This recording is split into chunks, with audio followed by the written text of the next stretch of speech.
Hello, I'm Dr. John Cruz, and today I'm going to be talking about the best for sleep, cyclic sighing.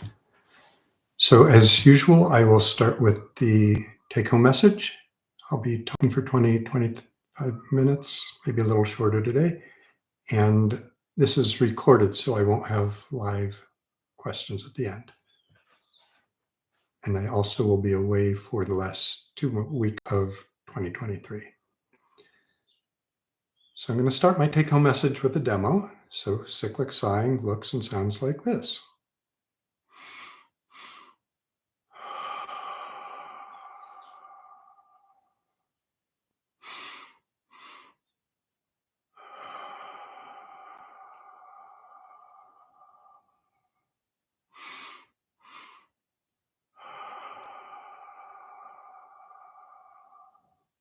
I'll explain how to do it at the end.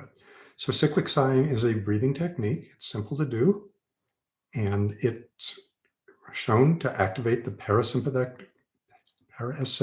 nervous system, which helps with both falling asleep and staying asleep. Now, the evidence for this, for its help with sleep, is purely anecdotal at this, well, not purely anecdotal, largely anecdotal. There's a large body of good basic science as to, again, we know what the parasympathetic nervous system does. We know this is activating it.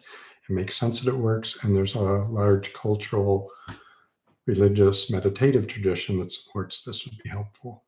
So this talk is going to be a little more personal, anecdotal than I usually am data-driven, but I'm going to launch into the main talk right now.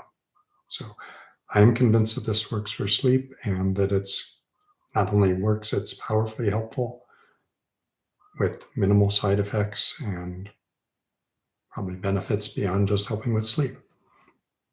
So early in 2023, there was a study published. There were several Stanford authors, Andrew Huberman, the neuroscientist, and David Spiegel, the prominent psychiatrist, were among them. This was a study that looked at just 5 minutes a day, comparing 3 different breathing techniques. Cyclic sighing was one of them. There were 2 other breathing techniques, comparing it to 5 minutes of a mindfulness meditation. And at the end of just 30 days of 5 minutes a day practicing, they found measurable improvements from the cyclic sighing group compared to the other 3 groups. Decreases in blood pressure, decreases in heart rate, improvements in mood, just from 5 minutes a day of this simple technique, again, which is known to activate the parasympathetic nervous system, which would make sense for lowering blood pressure and heart rate. So this generated a wealth of attention. Interesting. And again, so cyclic sighing is the name they used for this breathing technique. It is similar to much older techniques, but attention to, when their study came out, there was 1 or 2 other YouTube videos about cyclic sighing. Now, most of a year later, there are dozens and dozens of people promoting cyclic sighing for anxiety and mental health and well-being.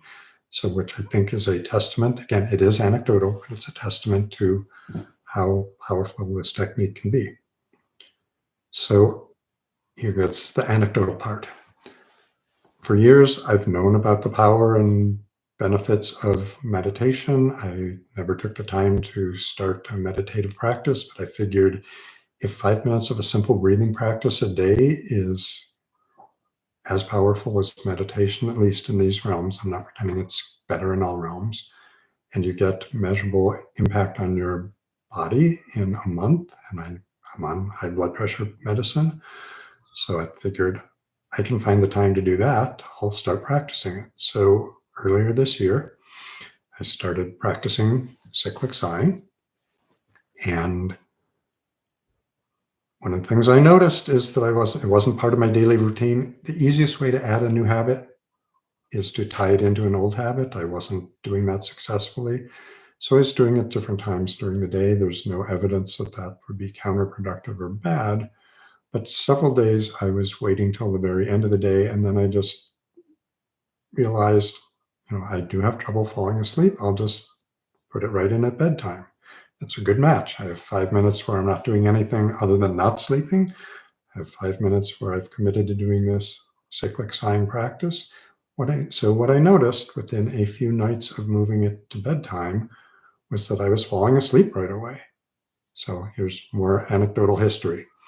When I was young, I was a tremendous sleeper. So freshman year of college, I was in a cinder block dormitory, one of those, you know, loud, noisy places. The fire alarm for the hall was right, a big round red disc right outside of my door. And one night at about 2 a.m, someone as a prank pulled the fire alarm. Everyone goes out into the night, chilly Rochester air. I slept through it. I didn't even dream about this.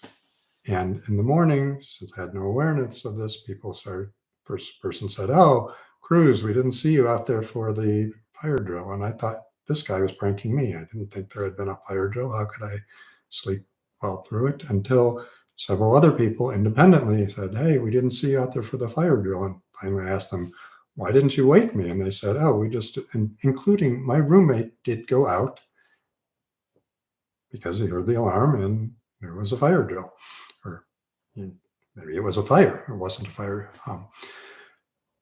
Anyway, they all assumed that I was just faking being asleep because I didn't want to go outside. I was really that deeply asleep. So for years, I was a really good sleeper then, and I'm not blaming this on my kids, but about the time my twins were born 20 years ago, and I was the one who more often got up in the night to take care of them when they were crying or fussy, my sleep became much, much worse. So I had trouble many nights falling asleep. I was waking up frequently and having trouble falling back asleep. I've always practiced good sleep hygiene, going to bed at the same time, doing it in a dark, quiet, nice temperature place, not exercising just before sleep. So I was doing all the right things. My PhD was in circadian rhythms. I've been studying sleep and circadian rhythms for almost 40 years now. But my sleep was bad. I went through a stretch of 4 or 5 years where I took Benadryl every night. Part of that was I also had some allergy asthma issues.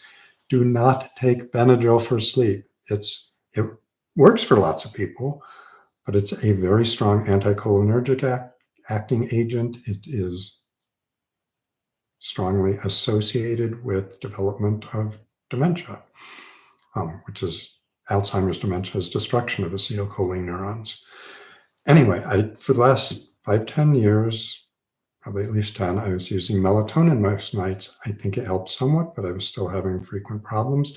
And again, within a few nights of this cyclic sighing, some nights I was feeling as I was doing it, yeah, I'm feeling more relaxed. Yeah, I'm drifting off. Other nights I'd do the 5 minutes and I'm not aware of having any impact on my body. And yet within a minute or two of finishing that, I'd be asleep.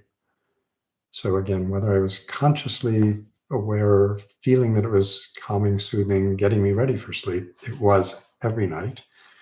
So I started teaching my patients, particularly those with anxiety or sleep disorders, about this. And after the third or fourth patient, I realized something even more surprising to me. Not only was I falling asleep well, but for the last decade, I've been getting up at least once a night to urinate. And just told myself that's probably prostate growing bigger, bladder growing smaller. It's pretty normal with aging. I wasn't most nights staying up too late after I came back to bed, so it wasn't an issue of itself. Within a few nights, I was not only again falling asleep, I was staying asleep through the entire night. In the 8+ months I've been doing cyclic sighing, I have woken up now I think it was 2 nights in the 8-month period. Before that, it was virtually every single night. Now, cyclic sighing did not change the shape of my prostate. It didn't change the shape of my bladder. A lot of what goes on with frequent urination, and particularly with women where there isn't a prostate issue, isn't bladder size changes. It's changes. Our nerves get older. They're less reliable. They're sensing the stretch and distension of our bladder less accurately. They're giving false messages. You really need to go when you could probably wait till morning. And not just the bladder itself, but the sphincter releasing urine flow is the neural innervation to that gets affected as we age. So some of it is that cyclic sighing I'm presuming put me into a parasympathetic relaxed state, and I'll talk more about parasympathetic nervous system, and that got rid of the need, again, it wasn't a need, it was an urge without a real need to just pee in the middle of the night. So as I've been teaching more and more patients this technique, because it was so profoundly helpful for me, all the patients I've worked with who have been willing to try it have noticed, again, either during the daytime feeling calmer, or several have noticed help with sleep. I'll just go mention 2 or 3 of the highlights of the most impressive results I've had. So one woman I had worked with back in the last millennium, so in the 1990s. We worked on depression and anxiety then, hadn't heard from her in 22 years. She reached out to me, email, saying her depression's been pretty good for the last decade. She's now in her 70s, but sleep has just been unrelentingly problematic. She's been on dozens of different sleep medications. She's tried cognitive behavioral therapy, which helps with many people. Nothing was working, and she was wanting to start Balsamra, so she contacted me, and I taught her the cyclic sighing techniques and why it should work. And she actually canceled her follow-up appointment. Why did she cancel it? She canceled it because the cyclic sighing was working so well that she didn't feel any need to meet with me. And that's continued working for months. Another person I'm working with, someone with ADHD, newly diagnosed, a woman in her 50s. It was so helpful for her, both with falling asleep and staying asleep, but she was also practicing it during the daytime. She actually had to stop practicing it during the daytime because she reported every time she used it during the daytime, she would start feeling so relaxed and groggy and sleepy that she would take a nap, and she didn't want to be napping during the daytime. So I'm not pretending that this will be equally effective for everyone. I mean, there are day-to-day fluctuations. There have been some nights where I don't sleep perfectly through the night still, even with this technique. But it is the most single powerful thing that I have seen ever. Oh, great. I'm seeing an audience. I wasn't even expecting anyone to tune in because I was going to save this for a week from Tuesday from now. Great. So, again, it worked for me. Again, that's purely anecdotal, but part of what makes it more powerful is, even though I'm aware of lots of things about sleep, when I moved it to bedtime, I was not planning to use it for sleep. I was not anticipating that it would help with sleep. I should have, but so it's hard for me to think that this was a placebo effect. Now, it may be an effect in the patients I've shared this with because I'm enthusiastic about it. And getting back to the basic science. So the basic science, one of the things we know, and this is well studied, is that in the normal transition from wakefulness, so we have 2 different systems in our body, 2 different parts of our autonomic nervous system. So autonomic means that it's automatic, that we don't have to consciously think about it. So the sympathetic nervous system, which most people are aware of, the fight or flight, that accelerates our heart rate and makes our breathing faster. It can make us start sweating. It can make us tremulous. It sends blood to the big muscles of the body, so you're ready to fight or flight or get the hell out of there. It shunts blood away from the digestive system, which is why some people feel queasy or stomach feels ill at ease when they're in the sympathetic tone. When it's full-fledged going, that's what a panic attack is full-fledged sympathetic nervous system, sympathetic arousal. Lower levels of sympathetic arousal, you might just be jaw clenching or having other signs of tension in body or shoulders. And you can have sympathetic arousal without even being particularly conscious of it. So our other half of the autonomic nervous system is the parasympathetic nervous system. Some call that the rest and digest system. And in a simplistic way, it's sort of shutting off or reversing all those states of arousal. It slows heart rate. It changes the variability within heart rate, which is usually how it's measured to make sure that you're in a parasympathetic state. slows down breathing, shunts blood preferentially to your digestive system, and at a mood cognitive level, it is a soothing, calming, restorative presence. So we have these two systems, and one of the what I consider most profound findings from sleep medicine, sleep research in the last 25 years is that most people who have an insomnia problem don't have a problem with sleep. Huh? What? Did I say that wrong? No, it sounds counterintuitive. How can people who have insomnia not have a problem with sleep? They don't have a problem with sleep. Their sleep system is intact, it's healthy, it's sitting there, it's waiting and looking for a place to alight or sit down and take over. The problem with almost everyone with insomnia, and there are a few rare exceptions, the problem is the daytime arousal system isn't shutting off. So again, that's basically sympathetic overdrive, sympathetic overactivation isn't turning off. Again, for some people, it's overtly anxious, worrying, fretting, ruminating. For others, it's tension. For others, it's, they were just doing something exciting or arousing from watching doom scrolling or watching a video show on their little screen in front of their hand. So what we know is almost anything that damps down, shuts off arousal will help you with sleep. And I do have another talk in the series on the DORA agents, which are the dual orexin receptor antagonists, drugs like Belsomra. So those work with sleep in a very different way. Most of our older drugs are purely sedating or primarily sedating drugs. They make sleep stronger or work to sedate you. This other system is decreasing arousal so sleep can take its natural role. Anyway, the normal transition to sleep, we switch from a sympathetic state to a parasympathetic overall state. And that happens in the transition as we're dozing off, usually about 2 minutes before we're fully asleep. So it makes sense that this cyclic sighing, again, and there are other studies showing that this does activate the parasympathetic nervous system, would help ease that transition. And again, practicing a few minutes each day seems to. So with cyclic sighing, there's some research that suggests just 3 or 4 cycles, 3 or 4 breaths into it, we begin activating our parasympathetic nervous system. And many people feel calmer that quickly.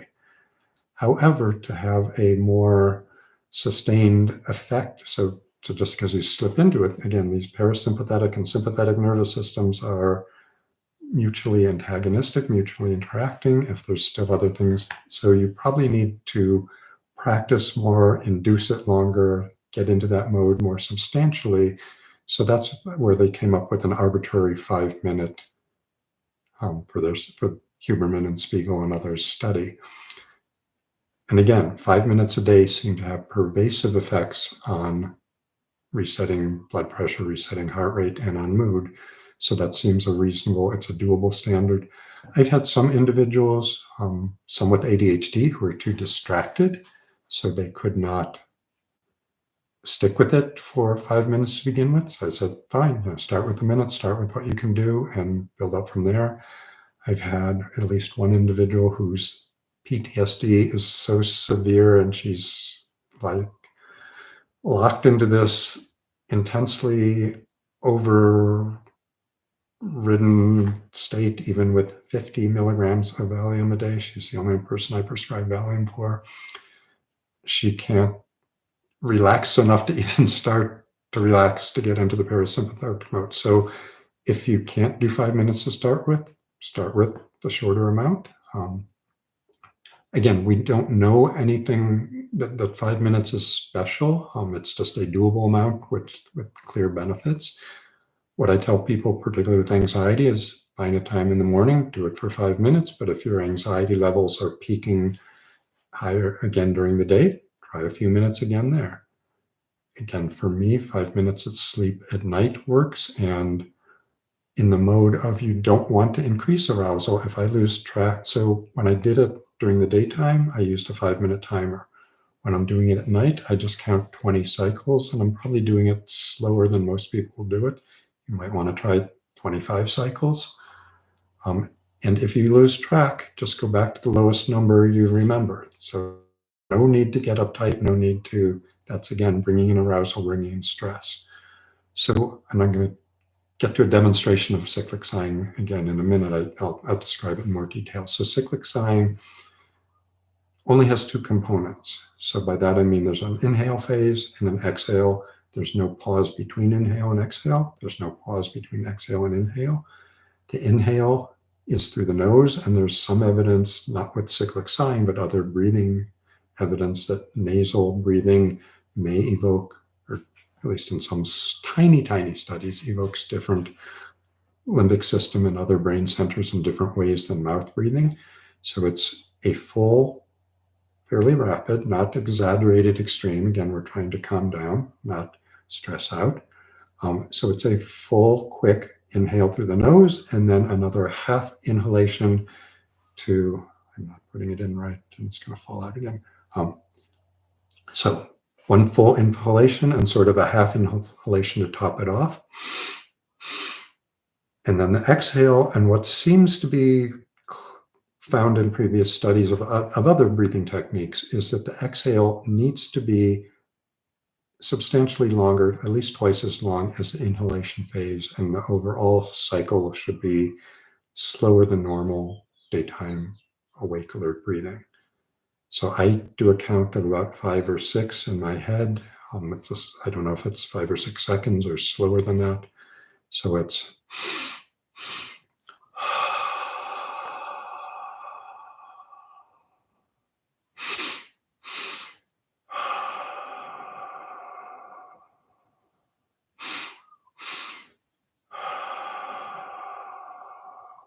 so again, we don't even know whether the audible exhalation is an important part of it, or whether maybe often at night I am actually, because my husband falls asleep first, I'm trying to be quiet, or he may be falling asleep at the same time. So I often do it with all of it through my nose.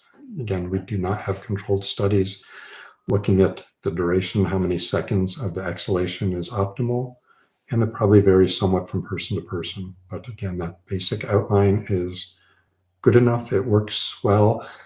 An important warning is that this is not a substitute for good sleep hygiene. So again, finding a place that's dark, finding a place that's a good temperature for you, finding a place that's quiet are essential, giving yourself that 8-hour window of time. And again, there was a study earlier this year showing substantial mortality, not just with short duration of sleep, but not consistent timing of sleep. We've known this for more than 40 years. Why we're pretending it's brand new revelation, why our public service announcements haven't talked about the consistency of sleep for decades, I don't know, but they haven't. So consistent time, 8 hours, getting exposure to bright outdoor light in the morning, getting enough exercise during the day, all those are parts of good sleep hygiene. Avoiding caffeine, stimulant drugs too late in the day, particularly for people with ADHD, although there are some people with ADHD who a low dose of a stimulant at bedtime can help, and I won't get into that one right now. So again, this is not a substitute for other aspects of good sleep hygiene, but it's worked wonderfully for me. I have not used melatonin in 8 months, and I'm sleeping far better than I have in 20 years. So that's my sort of holiday gift to you and anyone else listening. So I do see some questions, and I will answer them right now. So I will be talking tomorrow about bilingualism and ADHD, and then I guess I'll post this one right away. No point in delaying it further. So I will be away for at least 3 weeks until the new year after tomorrow's. So Enigma B says binaural beats helps with sleeping. I've seen their products. I actually bought one on a Kickstarter and never started using it, partly because the data was going back to the company, and that just I didn't feel comfortable, even though from the amount I overshared here today, maybe I should have been. So clearly there's lots of anecdotal evidence about binaural beats. When I bought the device with the Kickstarter, that was more than 3 years ago. There was very little actual rigorous research with it. I don't know the state right now. Hi, Dennis. So can a blast of cold air to the body dampen the stress response? So some of this, and I think your question last week was tying into the Wim Hof approach of sort of retraining parasympathetic and sympathetic nervous system. What I'll say is I just don't know the rigorous science, and I know that there are people who have accused him particularly of reasoning from anecdote and what seemed to work for him and maybe his own physiology, maybe an outlier to begin with, whether it was, before he did any of his training. I mean, the usual response to cold air is an activation of the sympathetic nervous system. You respond to it, your heart rate goes up, you flinch, your blood pressure goes up a little bit. Certainly most body responses, particularly if you intellectually put that in the framework of this is benign, this is actually helping my body retrain or readapt, it seems sensible that yes, you could use exposure to cold air to dampen a sympathetic response or to, maybe paradoxically engage a parasympathetic response. It makes logical sense to me. I just don't know how much good rigorous data we actually have on that. So Leo Boba says, can cyclic sighing help with instances of revenge, bedtime procrastination? How does screen time at night become a factor with cyclic sighing and falling asleep? So one of the things I don't think I just threw in with I've written an article, and it will be on my Medium channel, Medium blog in a few days as well. I tell everyone to keep their phone out of their bed and usually out of their bedtime. So some of it is just older models and different screen settings, the blue light and our circadian rhythm. Circadian clock is particularly sensitive to the blue wavelength. But it's much more than the light. It's the arousal. It's that this is something interesting. This is something exciting. This is something strong enough to keep you awake. So